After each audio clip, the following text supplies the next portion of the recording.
Hello there, and welcome to another one of these Lexical Lab 1 Minute English videos. If you enjoy this video, make sure you subscribe to our YouTube channel and check out our website www.lexicallab.com to find out more about our online courses.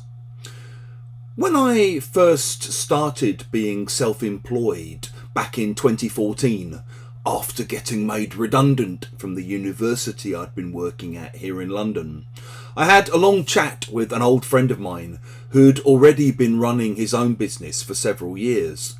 And one of the things he suggested was that I might want to think about being a bit more circumspect about the things I posted on social media. He knew that I could be quite outspoken, that I was a man who had lots of opinions about things, and that I wasn't always particularly great at being tactful or diplomatic. And I think he was probably worried that I would end up saying things or writing things or posting things that alienated people, and that this might damage my business. I understand that in principle this is good advice, but it's never been advice I've been particularly able to follow.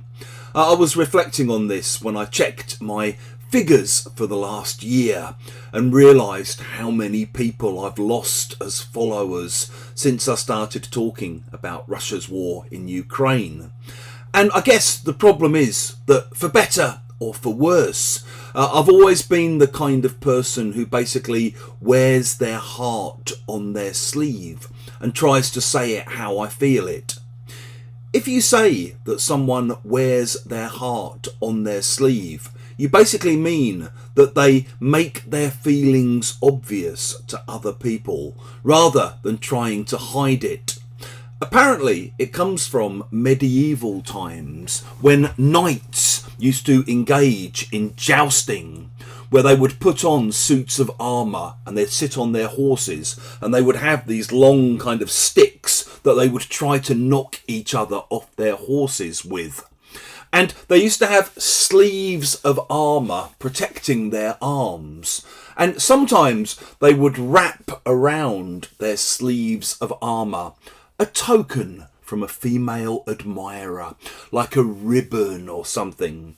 And because of this idea of showing openly your feelings for another person, or their feelings for you, became known as wearing your heart on your sleeve. And we often use it when we're describing what people are like.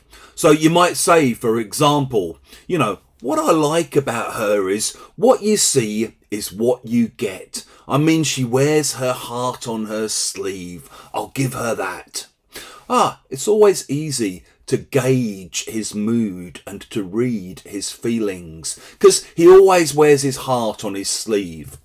And it's sometimes used also to talk about athletes or footballers. So for my team, Arsenal, 2 foreign players that we've had at the club who were really loved by the fans because of the fact that they wore their hearts on their sleeves, and you always knew how they were feeling. You could see when they were frustrated. You could see that they hated losing. You could see how happy they were when they did something great on the pitch. Oleg Luzhny, who was a Ukrainian player, and Davor Suker, who was Croatian, both massively loved by the fans at Arsenal because of this kind of emotional connection that their emotional openness facilitated with the fans. If you've enjoyed this video, please do click the like button. Please share it with your friends, your students, your colleagues, and in the comment section below. We'd love to see examples of how you might use wear their heart on their sleeves, wear your heart on your sleeve.